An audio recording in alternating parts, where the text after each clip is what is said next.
Hello and welcome to episode 142 of the Talking Wednesday podcast. James and Jake to bring you through all the Wednesday news this week. There's not a lot of it, but there is some very, very key points to talk about and a match with some controversy. But as always, we don't start the normal podcast straight away. You can tell when people dip in and out of this podcast. This podcast is built on rambling for the first 20 or so minutes. There is a skip button. Certain commenters use it. But for our community that we have been with for quite some time and we generally chat, how has your week been, Jake, my friend?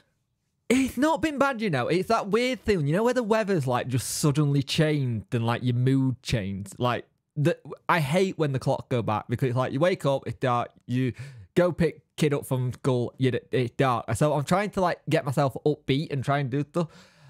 I'll be honest with you, Wednesday didn't help that last week at all. It was a bit of a show, let's put it that way. But it's been good. I've been slowly getting things sorted. Today's a bit of a scary date, though, mate. It being the 6th of November means there's 30 days to lock up another child. And in here, I've already started prepping for in here. The baby bouncer. Oh, God. There's going to be a child behind you. We had a conversation the other day, didn't we? We were saying, how can we get you back as quickly as possible? Because the podcast is built on you and me chatting rubbish. Yeah. So it was like, you went, well, do you know what?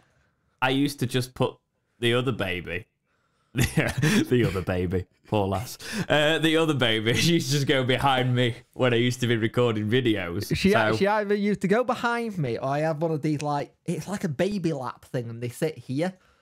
And I can imagine me doing a poddy, you can just see a baby top go, you're like, is the baby okay? Yeah, but I've got to be very quiet. It's going to be a new chapter of the podcast where all of a sudden Jake is sicked upon during the middle of a recording. Yeah. I think we've worked out well that the first 6 months isn't the issue for the podcast. It's when my lass goes back to work and it'll be September time where we have to get everything sorted because our lass works from home for most of her job and then she goes in 2 days a week. Now, 9 times out of 10, she'll probably be able to just do the hour baby and then I'll take hour back. I'll take the baby and do the rest of it. It's about changing stuff and working stuff out. We'll be fine. We're good at ad-libbing.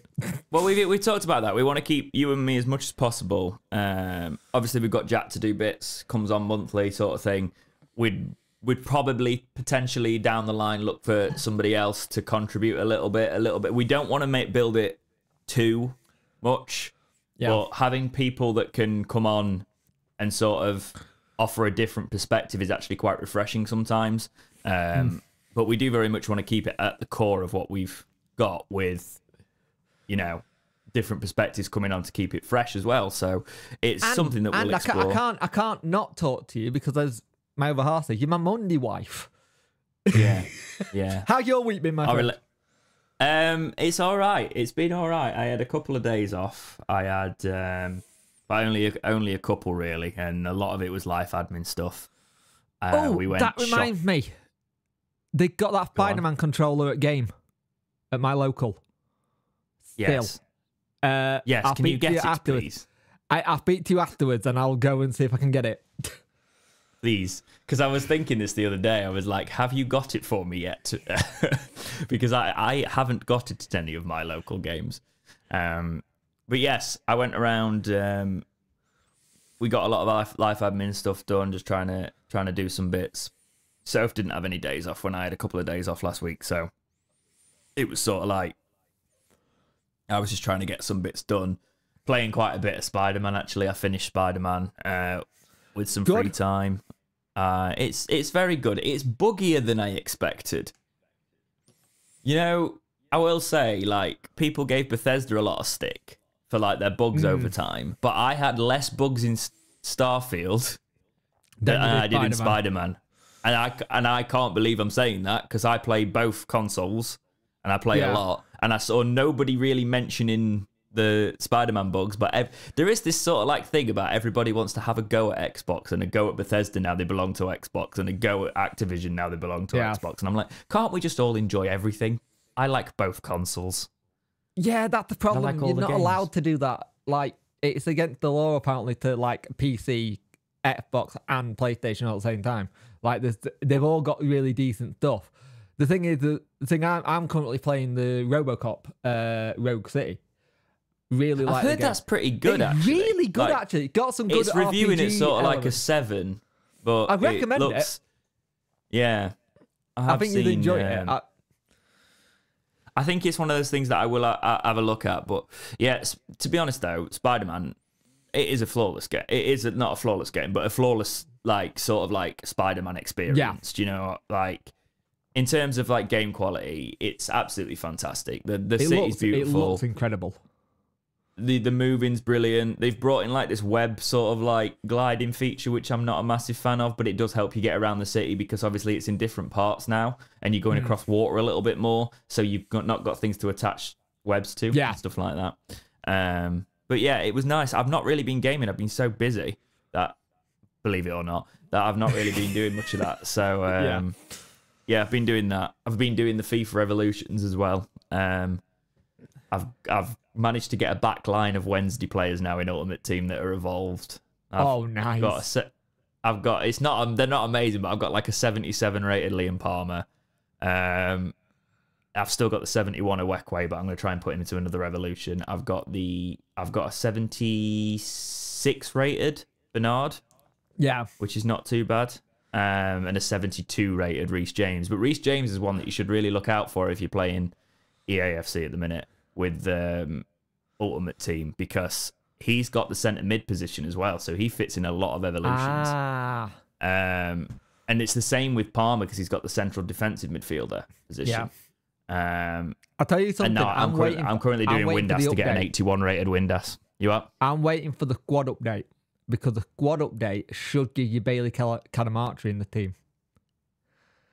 I don't know if he'll go in Ultimate Team, but you should go. No, into, but it will make a good career mode unless you want to do a player career mode as well. You could use that player. So I'm kind of looking forward to that just so I can try and improve him, because if I can make him a damn good strike, I'll be happy. Yeah, I'm enjoying Ultimate Team more than I ever have because of the evolutions, because it gives you the players.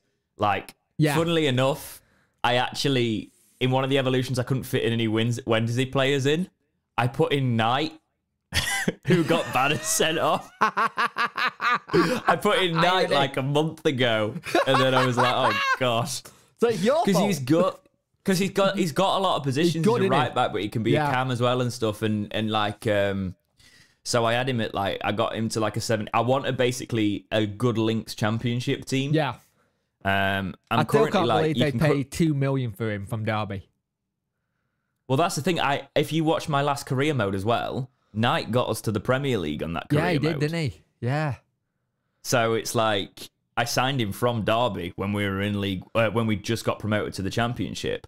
And he was like our Championship sort of like central midfielder until we got down the line. He grew quite a lot with us.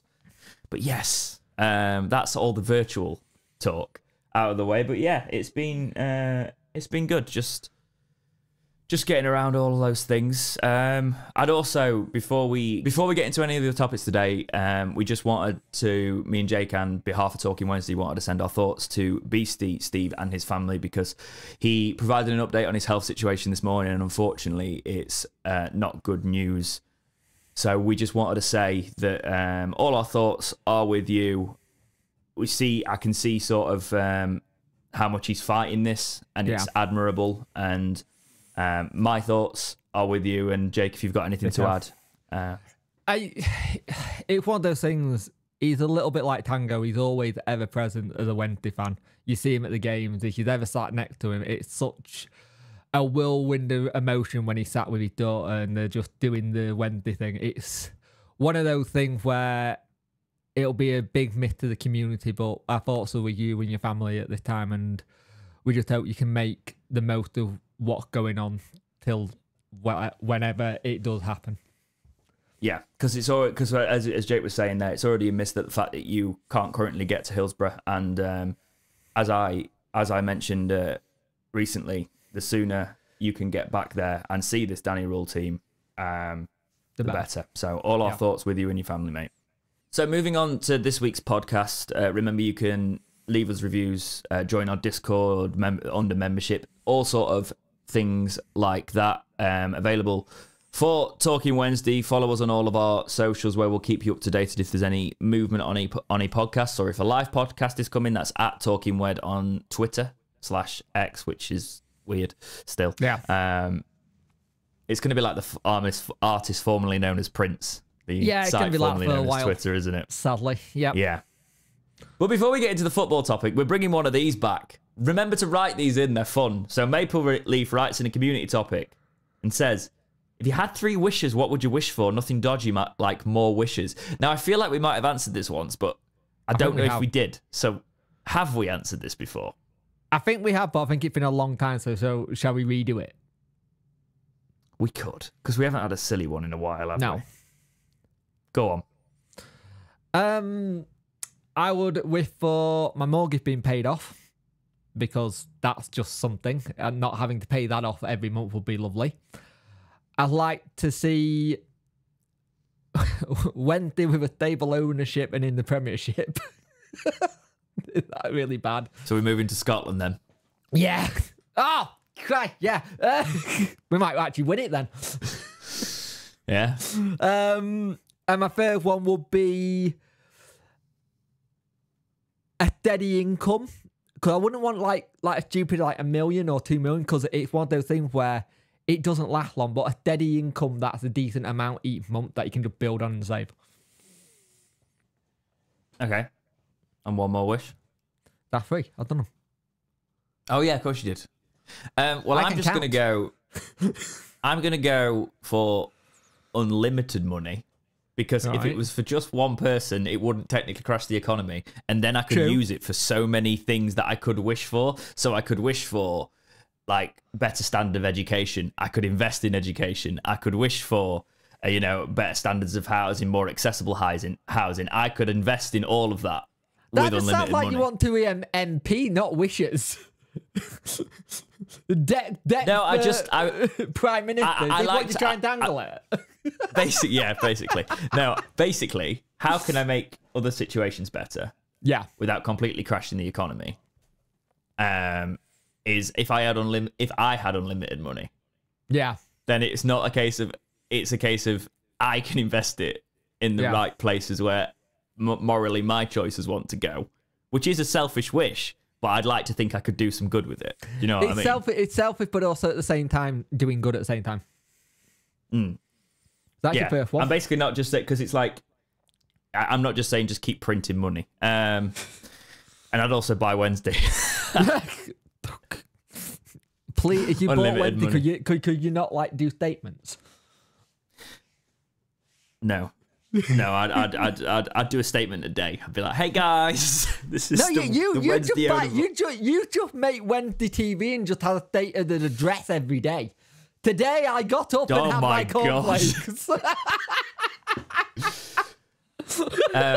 No, but I'm also one of the people that says like people go, "Oh, well, people wish for money. It's so bad." Yeah, because money solves a lot of the world's problems. So that's your first wish. What's your second wish?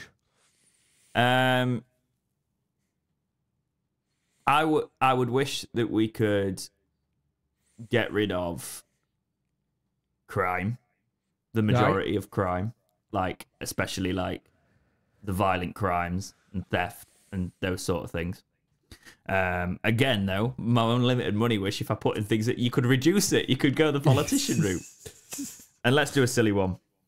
A Spotify contract.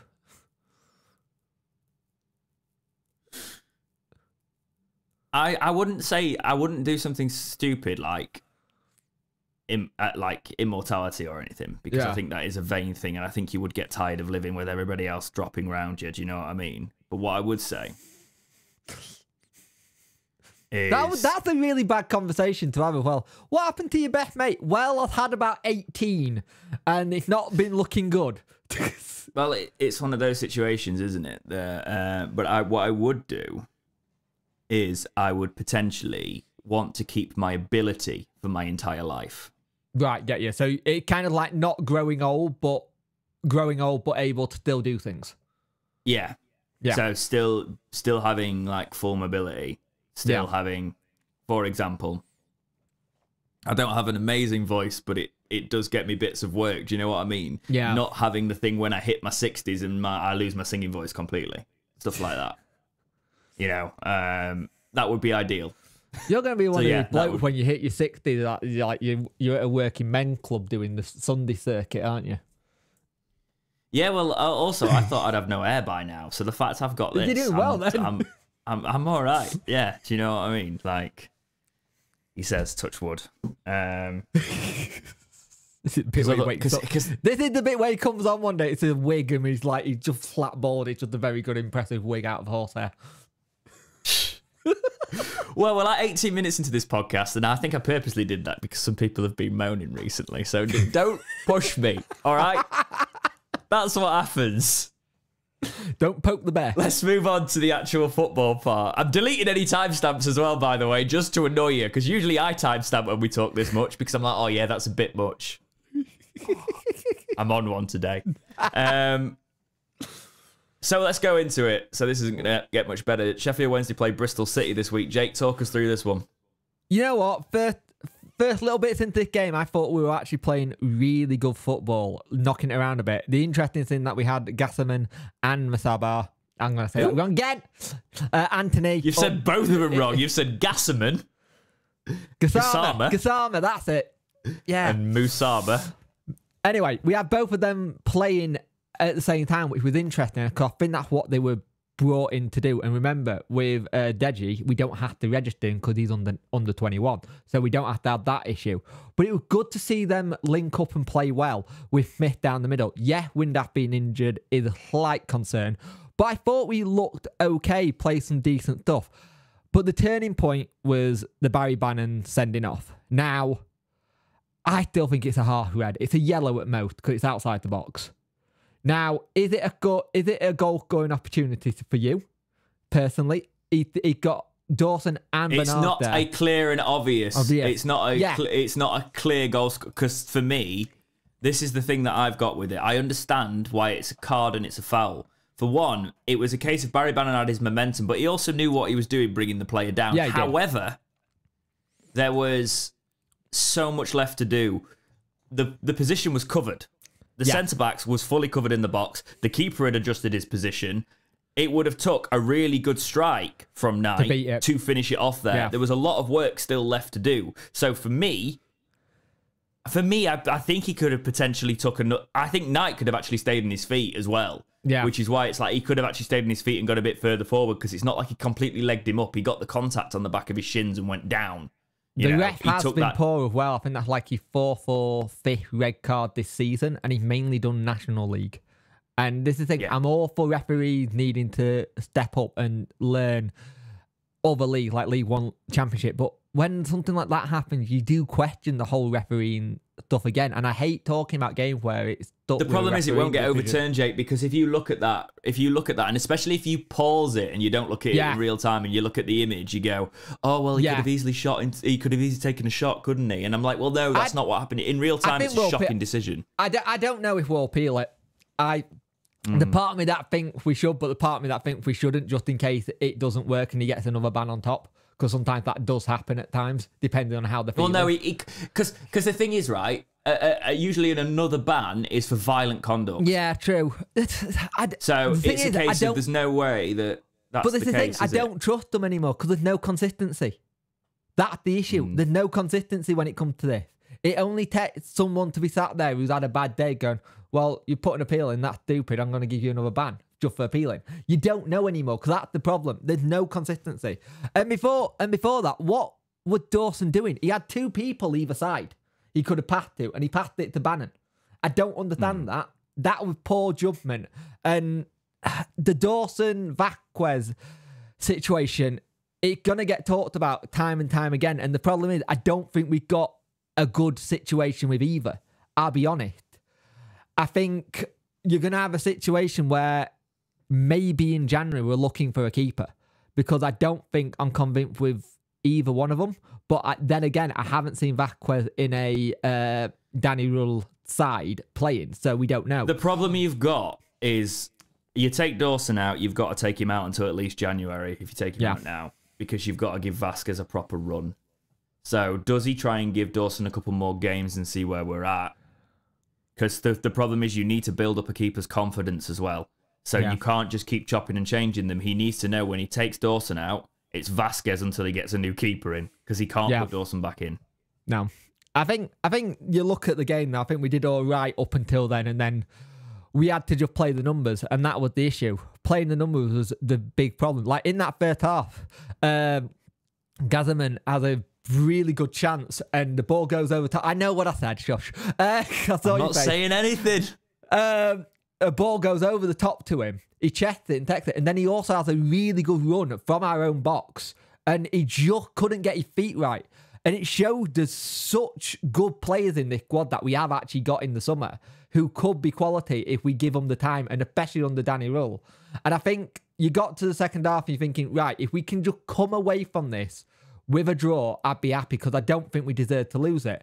And the goal itself was just poor defending. It was just really bad defending by, I think it was DRB. No, it wasn't DRB. It was it DRB? It might have been DRB. I can't remember. But the ball goes in, and it's just really bad defending when the ball goes in, that somebody just doesn't manage to clear it. They're like trying to stick legs out like they do in FIFA, like when you press circle by accident and you don't tackle them. And it was just that kind of defending where it just doesn't fit well. And we had chances to score again, though. It's one of those things where we're playing all right football, you know, and it's a case of, I definitely don't think we deserve to lose that match. No. We deserved a point, at least, for me. We're back to that situation of creating chances but not scoring. The oppositions are creating their chance and being more clinical. And this has been the issue we've had for some time. We said we're good at making chances, but we're not clinical enough. And right near the end, they nearly won it 2-0. And I don't know why Dawson is going up for a corner on 90 when the 5 minutes out of time. I just don't get that. If it's like last kick of the game, go up.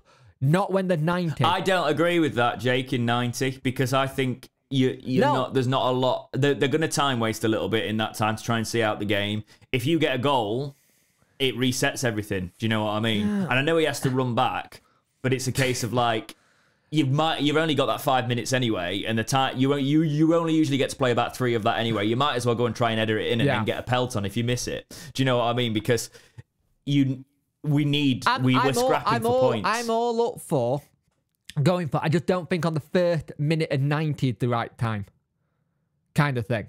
That's my thing. Again. I get what you're saying completely, but it's like, I will say something. I get why you do it. Fletcher had a really good chance. It was a good free kick that came in, and he just couldn't get the toe onto it. And it was a good save by their keeper. I think their keeper did really well.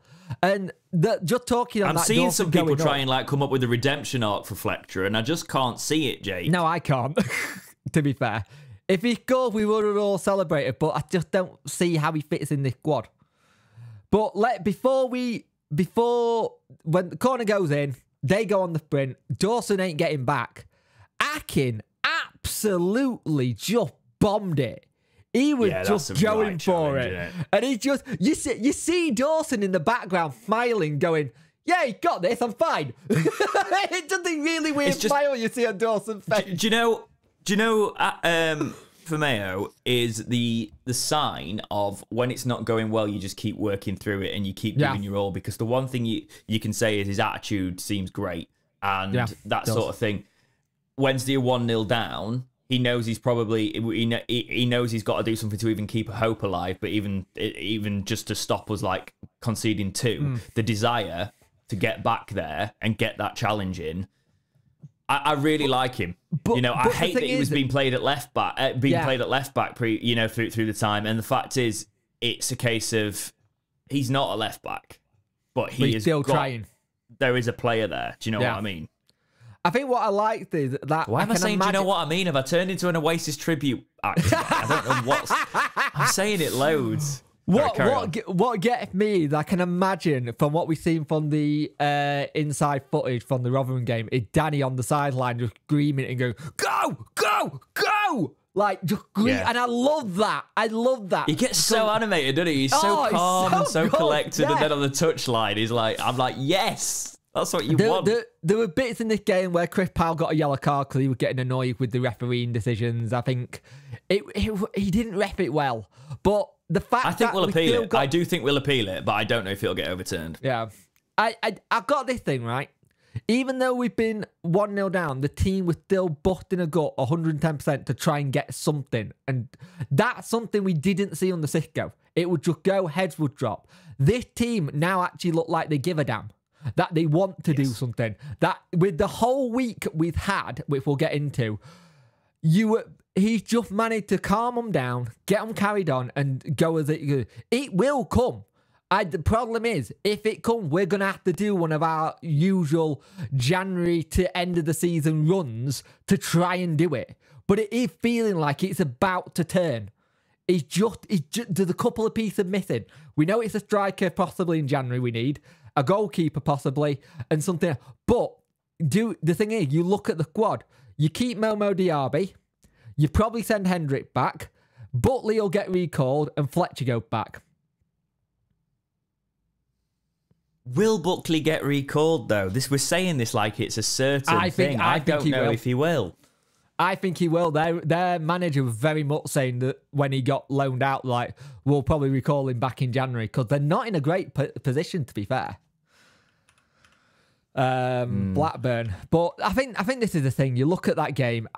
The thing is, what we've always said, as long as the team puts us a performance on the pitch, we're fine with it, kind of thing. We hadn't seen that beforehand. We're now seeing that we can actually put a performance in and actually look like we could actually put a good run of game together. And that's the team seem to have an identity now. Yeah. They seem to have a play style and an identity and a desire to win. And the manager gets it. He gets what the fans bring to the club, and he seems to want to interact with the fans. And do you know what? We have had in the past sort of managers underestimate sort of like how important it is to have that relationship with the fans. I think Darren Moore really got it, but like a lot of managers thought they were a little bit too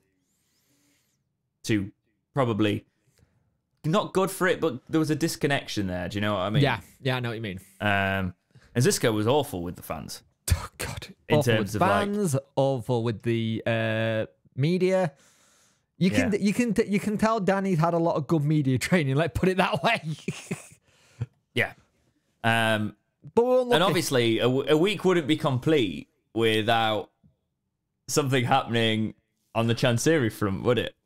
No. Oh God. No, it wouldn't. Here we go. So, I've done things out of order. We've gone straight. Oh no, we can't do that actually. We're not in the news yet. Yeah, we need to do the review, but we will talk about the Chancery thing in a minute. Let's keep the old order. So the Championship review goes as follows. Leicester City 0, Leeds United 1. Millwall 0, Southampton 1. Bristol City 1, Sheffield Wednesday 0. Preston 3, Coventry 2. Swansea City 0. Is it Swansea? Why does Swansea just go by Swansea on there? That's really... I don't know. It is Swansea City. I think I've just turned my headphone off. Fantastic. But it's Swansea Stoke City 0, Cardiff City 0, Birmingham 2, Ipswich Town 2, Plymouth 3, Middlesbrough 3, Huddersfield 0, Watford 0. So Darren Moore getting a point against Watford there. Rotherham 1, QPR 1, West Brom 3, Hull City 1, Norwich City 1, Blackburn Rovers 3, and that leaves Leicester City at the top of the table and Sheffield Wednesday at the bottom of the table. I'm not reading the table out too much though this week, Jake, because no point. I don't want to. I will say something. Birmingham nearly got a good result against Ipswich Town because they were winning 2-0. Right, fair enough. Fair enough. But they didn't, did they? Unfortunately, No. they didn't get the win, but they held them to the draw. Ipswich Town are just Ridiculous. good. Yeah. Shall we go into the news? That If we have to, yes. So, I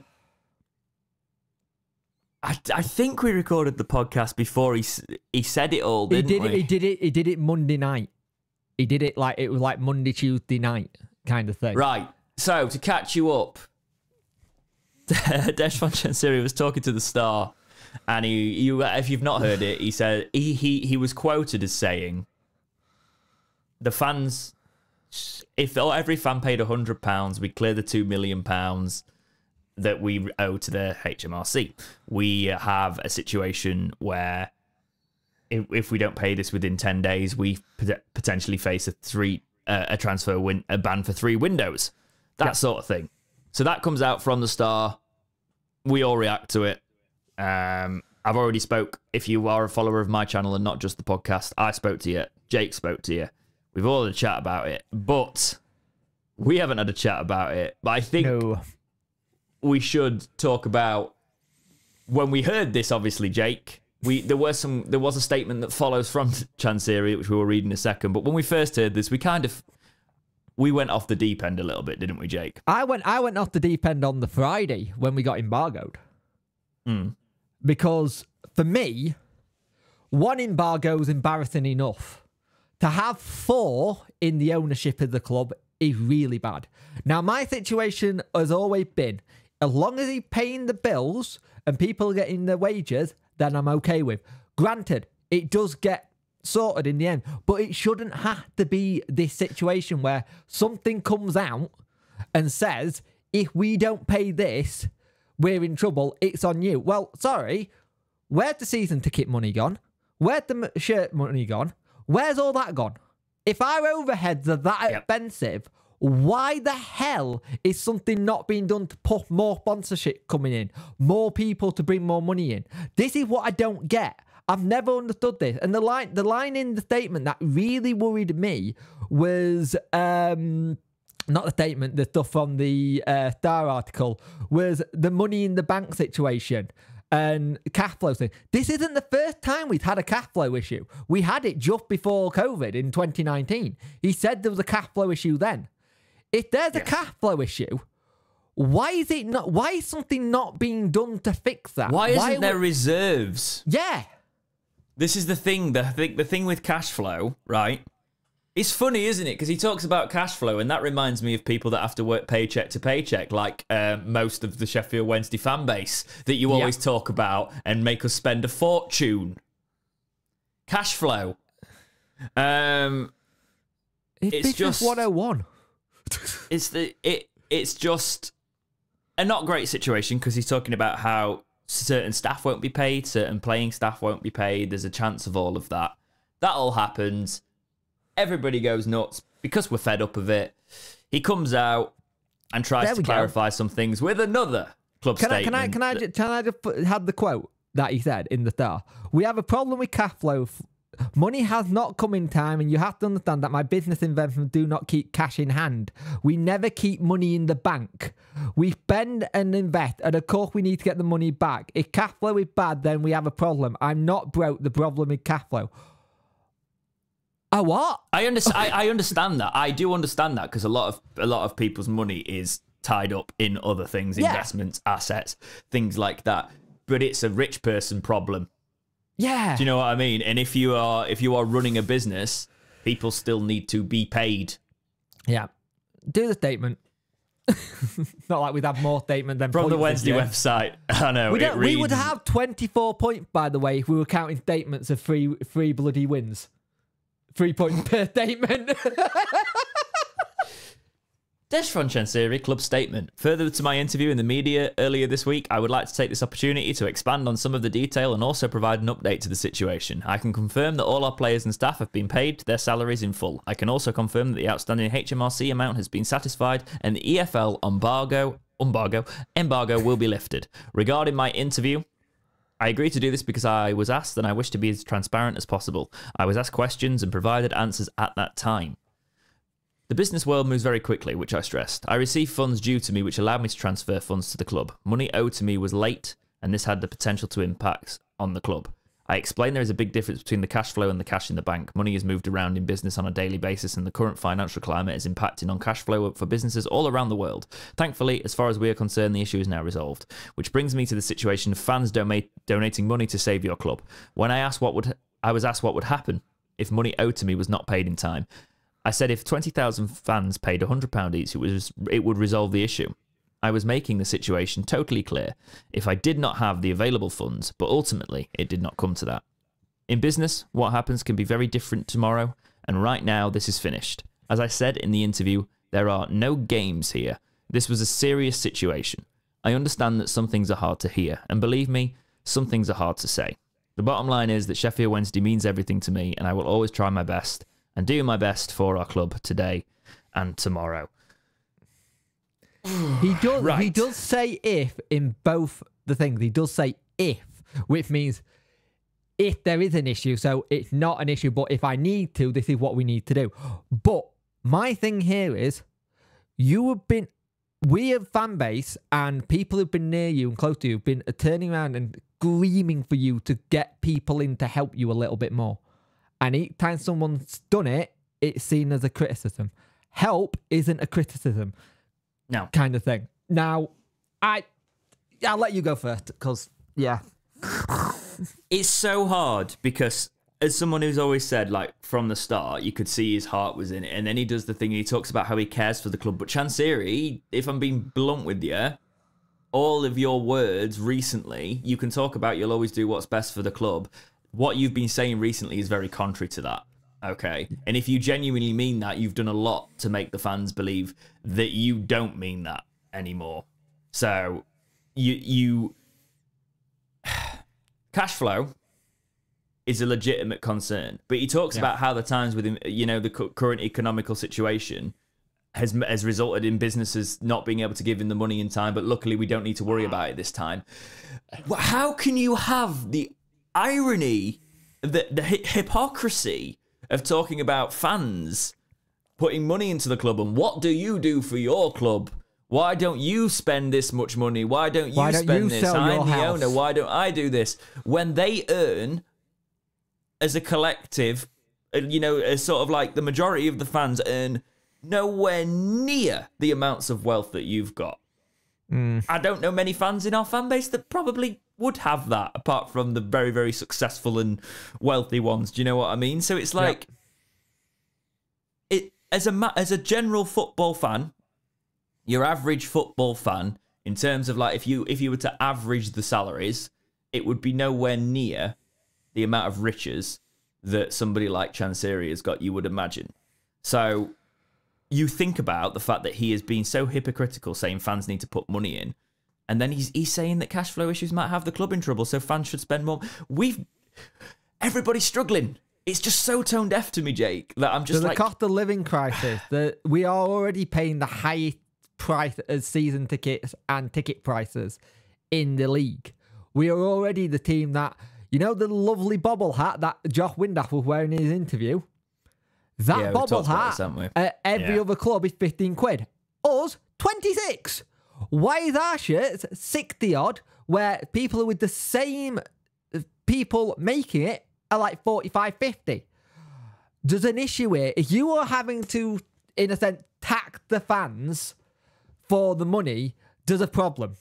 Now, it's also, I will say on the shirts, a lot of clubs take a subsidy, so they subsidise it. So we are basically just paying full whack. We've got a 10-year deal with them as well, I think. Yeah.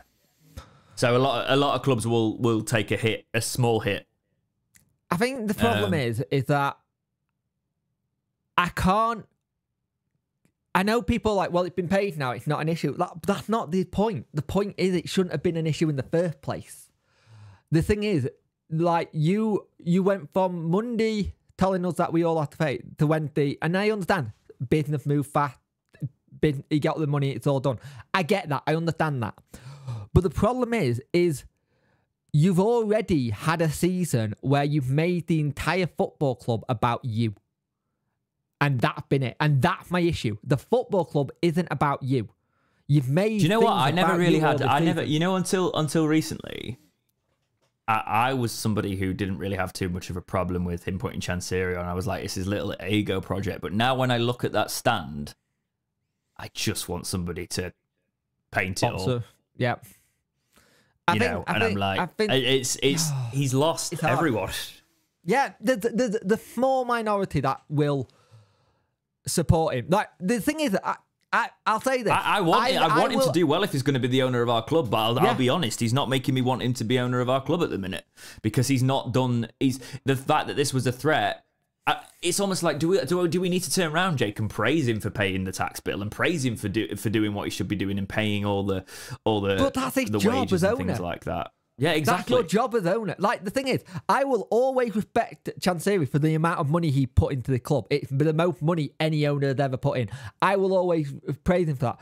But I can't praise him for us being embargoed. I can't praise him for us having point deductions. I can't praise him for the fact that we got relegated due to said point deduction. Yeah, last season he managed to get it all sorted and we got the playoff. But with that squad and how we were going, we should have gone up automatic, but we didn't. We had to go it the hard way, which makes you wonder, why didn't Darren Moore get certain players he wanted in January?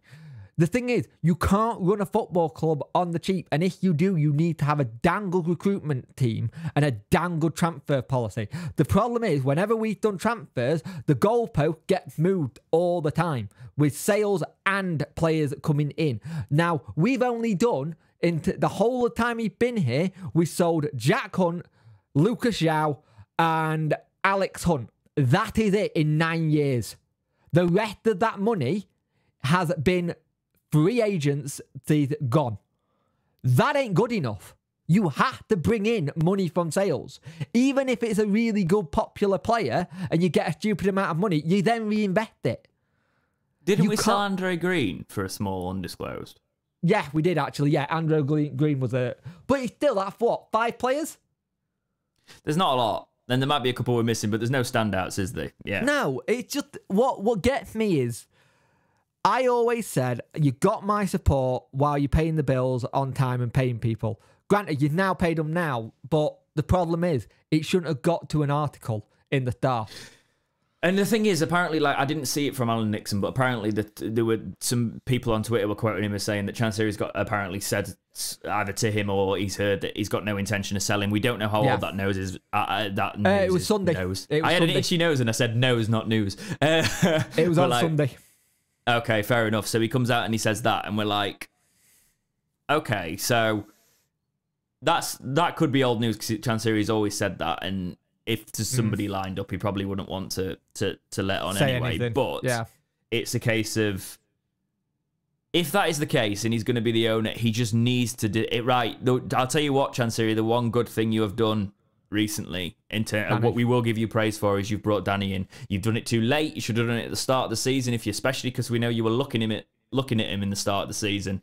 So that didn't happen, and we are in. I don't think we wouldn't be in this situation now if it was Danny Rule's transfers and that sort of thing. We just wouldn't be in this situation. But you live and learn from your mistakes. Quite a few mistakes happen. A lot in this case. What I will say is, but just go into the background again. He needs to just disappear into the background. Yeah, if he wants that. Learn that criticism isn't us having a go in terms of... The problem is you make it that way with what you say and what you do. And also, on his statement, I'm going to say it now, that statement doesn't read like he wrote it. At all. All these other ones, you can see he kind of wrote it. That one doesn't. Honestly, I do think people shouldn't be reaching out to him and sending him messages and stuff like that either. Email and don't email him. Don't LinkedIn him. Just let him. Unless you're genuinely asking questions, and if he responds to you with something snarky, then you've got every right to sort of like go back. Do you know what I mean? But if it's like I've seen a few people message him like abuse and stuff like that. That's a different thing. You know, actually messaging him genuine questions, and then if he gets snarky on the back of that, then you do have a right to go back and be like, "What?" I have seen that as well. Problem. So I'm not throwing everyone with the same brush there. That's the problem. I've seen people send him genuine emails, and it come back really defensive to it, and I think that that's not going to bode well if you keep doing that. The problem is the more you do that, the more it's going to annoy and frustrate people. And the thing is, like on some of the ones I've seen, it's like, sell your house. It's like, why should we sell our house? It's our houses. Why should someone have to do that? Do we know if that's real? Yes. Because if that's real, that is mental. No, it is real. It is real. That's the problem. Like, don't message him on thingy. Like, the problem is... So Chansiri literally said to a fan, sell your house. Yeah. If you want to help pay. Yeah. Well, if we want to do a breakout, that's the title and the thumbnail, isn't it? Sell your house. The thing is, I understand.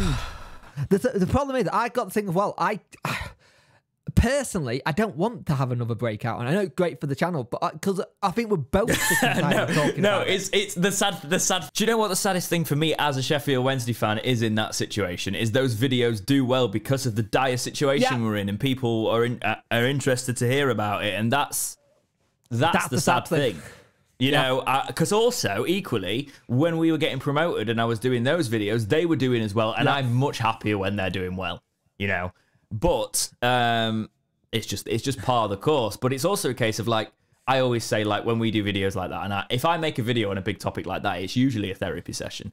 And these breakouts, again, it's more of a case of I'd be interested to see people's thoughts on it. As it's developed now, does Chansiri just need to go back into the background and just keep his mouth shut, or does he needs to sell as soon as possible? I don't think we'll see from him for a while. It'll be interesting to see what happens in January if he comes over, because that'll be the time where I think you'll probably see him come over and start doing stuff he needs to be on hand to help with transfers because of the time zone. Well, he's also go on. So Chansiri is also. This is from the Star. Yep. We've obviously recently lost our COO, Liam Dooley, to be CEO at Shrewsbury Town. And the Star has basically talked about how Chansiri has said the following. He said, and quote, "We will replace David Downs. I'm currently looking at someone I want to bring in. Scouting on... This was back on the recruitment analysis, by the way. Scouting at the club is something that needs to be done more in detail and with analysis. Danny actually also has people who can do that and work with us. On top of that, I have what I call my advisors who are outside of the club. So yes, I'm going to bring in someone. It's something that I'm looking for. Danny will work with my people as well because that's not how it works. Because that's how it works. It was the same with Darren. These are other people's clubs and coaches people." He was saying that in response to questions about bringing a CEO and the likes. Yeah. And he basically said that it's not how he wants to do things. He actually said the following with Liam leaving. He said, "Nothing is going to be an issue with Liam leaving. What he looked after will be done by Alistair and his people. Alistair has taken over. He's been doing it a long time, just more behind the scenes. I have people ask me about being a COO or CEO, but it's not something that I'm looking for." Why, Chansiri? It's a mistake. It's the problem is, and I'm all for like Alistair doing well because he's worked with Liam in the job anyway, so he's already know what he's doing. But having someone from an outside point of view come in and look at things is good. It shows you where things can be improved. Like Alistair's been at the club I think he's been at the club for like 12 years or longer. He's been here for a while. I think he started as general merchandise kind of thing, and he moved up the rank. I'm all for that. I'm all for someone who's going up the ranks in a job. I think it shows stuff, but having another person come into with not a full understanding of the club or an outside looking in going, "This is wrong. I know you've done this well for so many years, but what if we try this and see if this works?" That's my thing there. You have to have someone come in. And the thing with the recruitment thing, I don't like this word advisors. Every time he says advisors, I panic. I won't lie. Every time I hear him say, "My advisors," who are they? You never let us know who the hell they are. There is a worry there, isn't there? What? There is a worry there with that. Yeah. Like, I'm all right if the football people. That's great. But who are these advisors? Because you never tell them. All we hear is advisors. And the problem is, every time you say advisors, everyone automatically thinks it's Paxo. And then you have to come out and say, well, Paxo doesn't do this. Well, we have nothing to say that it's not. Give us something to say who it is, and then maybe we'll be able to sort it. Like, I love that Danny bringing his own people in, and he's going to bring in a lot of people who are going to help with this. And the problem is, David Downs, if we knew David Downs was going near the playoff window, or like, say, end of the season playoff window, we knew it was going, why the hell were we not looking for one then? It's that whole short-term thinking, not long-term thinking. You know someone's already out the door, you start looking for a replacement. Yeah. That's exactly it. You need that mentality. It's like even like a club like Southampton do it with managers, because they know that their manager's going to get poached. They've got this ongoing system. Yeah. You know, of who would be the next in line sort of thing, and you prepare for the eventualities and you keep those sort of things there. And do you know what's easier to do that? If it's not a chairman, it's not somebody like, if you've got a team, if you've got a CEO who reports to the chairman. Yeah. He can still be in charge. He just needs somebody to actually run the club. And then somebody actually takes accountability there. All you need is a chairman. You can still be owner. It's fine. Like, there's a lot of clubs that work well with chairman and owner, chairman and owner. Well, just see Chansiri can be the owner, and he can call himself a chairman, but then have a CEO under him. And then if that CEO then turns around and says, hey, I think it might be wise for us to get a director of football in or something, just to try it for a season to see what happens. I don't think we need to do that with Danny Rull at the minute, but I don't think Danny Rull makes it better. I don't think he'd see it as an insult either, to be honest. No, I'd hope he wouldn't, because it's a case of I think if he's talking about transfer policy, he can't. What Chansiri alludes to when he talks about transfer policy is kind of what a director of football does anyway, but he does that with a team of advisors. So why not just have somebody in that position? Again, who are these advisors? Exactly. I don't want to say the best directors of football are usually the people who have got some experience in that role, believe it or not.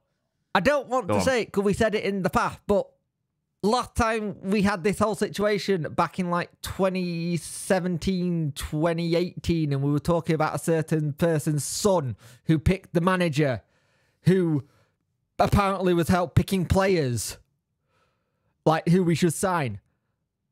Dear God, no. I don't want to do that again. That's not his job. No, but if he, in that respect, he probably was responsible for bringing the likes of Forestieri, and so fair enough. Yeah. It was responsible for Carlos. Time. Yeah. I'm done talking about this now, Jake. I'm tired. Yeah, So, one community topic to wrap us up today, actually. We will do that now. This is from Andy, who writes it and says, since Jordan Rose has scored more goals than our club this season, should we consider a move for him in January? with a face emoticon after that assumes he's probably not been fully serious. But he is bagging goals down in League One. Yes, he is. He's doing very well. He's always going to be that player that was always on our radar, and just it never worked for us. It's always going to be that kind of player. You get no players. He's got no pay. For me, he's no different to Lee Gregory now. No. So there's no point. And Jordan Rhodes is 33. Yeah. But he's, to be honest, I could see him getting recalled by Huddersfield and Darren Moore, but he didn't. He might have worked in League One with Darren Moore, but Darren Moore might have him back and see if he can do a job for him in January at Huddersfield. I can kind of understand it. It's that they do need goals themselves, but I think for us, if we go down the recruitment line we've just done with Anthony and Deji, I think that's the right way to go down our recruitment policy now. That's Kasama and Masaba for people who aren't aware that Jake's trying to say first names because he can't say the surnames. Yes. But it is that thing. I think if you look at that, if you actually look at the average age of the squad, it went down to like 27 at the weekend from being like 28, 29. So it is working. I think that's the kind of area you need to start looking in. And you never know if we can... I said all this stuff about the advisor. We don't know if these advisors help get those two in. We don't know. So I could be really bad at saying that. But at the same time, well, they must have had some part of it. Yeah, we need to be looking down that way of thinking. Yeah. Here's the one. If you've got a manager like Danny Röhl, who's very well known in German football, a lot of English kids are now going to Germany's academies. If you go get an English kid out of a German academy who's in their under 18s or just about to break through, here's the thing. You don't have to mess around with work visas. I think it's seriously time to start investing in our academy. Especially if it looks like we're going to go down again. We need to start putting the money in, bringing our own talent up and utilising the academy more, because it's so frustrating to think we're not in a situation to buy players to fill the gaps, clearly. So the academy is something we're going to have to look at more and more. Yep. We have one game left, Jake, before the international breaks. It's coming back around again. I hate the international breaks at the minute. And it's Millwall. Who are just about to hire... easy side to play. They're just about to hire Joe Edwards, I believe, the England under-21 coach and former Chelsea. Yes, because they parted ways with Gary Rowett, didn't they? They did. They are 18th in the Championship. Their last game was a 1-0 loss against Southampton. Their away record is 10 points. Their home record is 7 points. They are currently sitting on 17 points. 17 points is 18th in the Championship, which just shows how far off the pack we currently are. Yeah. But how are you feeling going into this one? It's a big game before the international break. We just got to use that home crowd. We just got to use that to our advantage and try and build on that. I think no Bannon though. If obviously this red card doesn't get appealed and overturned, we're without Bannon. I think if you don't have Bannon, you put Byers and Volks in there. Yeah, and you just. I do worry about our creativity though, because we're already sort of. Bannon really just, you can tell he works in this role side, kind of side, because his passing, it just works. He keeps things moving. I will say something, in the Bristol City game, what was really lovely to see was when Johnson came on and he butted a gut and really played well and tried to make things working in the last 5 minutes of the game he came on. Now, here's the thing. When we don't have Bannon, we lack that creativity. Someone needs to start stepping up big style, or we need to start looking for the next Bannon. I think we all thought we found that with Byers. Byers, when fit, can do it. When they're both in the team, it's fantastic. I think Backinson might get a look in, and I think he might try and mould him a little, because Backinson's not. He's mid-20s, isn't he? He's only 25. He's in that make or break time in terms of will he break into this squad properly. Yeah. So let's see what Röhl can do. Play him in the right position and not the winger, then maybe we get a chance. We've got to go to win every single fixture at the minute. Millwall are not an easy team to play. They're going to definitely fancy their chances here, but we need to be on the front foot, go for the win, crowd get behind them as we always do, and just try and go for that international break with another 3 points. Yeah. The beautiful thing about this for us is that this will be the first time Danny gets a full 2 weeks with them. And I think that 2 week could be very crucial, because we wanted that when he first got appointed and we didn't get it. Now we're going to have 2 weeks where there's no game time. We can try. Like I said, my only worry is that we lose a bit of that momentum. But if that momentum can be put into training and built up, then the better. But let's see what happens. It's going to be a long old season. Here's the thing. 3 points puts us 6 points from safety, theoretically. Depending on what happens with the Huddersfield and Coventry games. But that looks a lot better going into an international break, going, look, it's 6 points to make up, and then we're back in the pack. Yeah. You know, that's more doable, because at the minute, when you're still sort of 9 points away from it all, you're like, oof, it's not ideal, is it? No. But get another 3 points, you're looking at 9 points, you're on the up. It will also mean it's win, loss, win for Wednesday if we get the win, which is better form. It would actually put us on better form than a couple of the sides currently down there. The problem is, rather than being getting a couple of draws, but it's a case of we need at least a draw, but just get the 3 points, lads. Come on. The problem you've got is QPR have just got a new manager. Doesn't always work though. We know this. Yeah.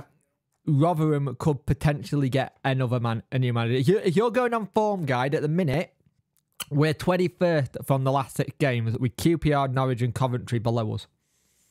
Yeah. So, technically, get 3 points, and we are probably looking at 6 points safety going into the international break. Yep. Don't get the 3 points, or don't get a point, then we're coming back really, really wondering if we're going to be relegated by Christmas. And also, just on that note, the first game back in Birmingham City. Yes. Who are struggling. Yes. In general. I mean, they did well in the week, but in the weekend, but... Well, not really. That they was were 2-0 up. And, they were 2-0 up. No, and they drew 2-2. In terms of being able to... They can score goals. We can't seem to score a lot of goals. However, I will say, I thought Rule got the starting lineup for Bristol City bang on. Mm. Yeah, that's exactly what I'd want to see. I'm just very excited to see those 2 young lads do well on the wing now because it's starting to work. They both got tricks, speed, and everything. If we can get that going and just somebody in the middle, Bailey, who can go, then Smith as well Smith is decent. So yeah, yes, it's just a case of play to the strengths. I mean, if you are actually using overlapping, if you're using overlapping wingers, flooding the space and then pinging crosses in. Yeah, I know they'll probably cut inside quite a bit these, but like if you are doing that, Gregory's a decent shout for that, but. I do think it should be Smith. Yeah, definitely. I think it should be Smith, and I think Cadamarteri. I think what I'll actually benefit is if we are winning in this game and Cadamarteri gets 10 minutes or something, but I think the international break for Cadamarteri will actually benefit him a lot because he's going to be with the squad even more. We could see, this could be a situation where we come back after the international break and Cads is either going to come on off the bench or is there's been a consideration on him because if he puts that to... I think the international break's going to be massive for him. Second half. Maybe it's like exactly. I think that's the thing. You look at the under-21s and you now look at the first team. It looks like you've been told you're training with the first team now, mate. You're a first team player now. So yeah. Do you know what is interesting now? Because I'm not that old. I'm not as ancient as you. But there's players in our academy who are like 18 that have watched my career modes for the past like 4 years since they were like 14, and they've chatted. They've like said like. Comments and stuff like that, and I'm like, no, this is where you start to feel old. Yep.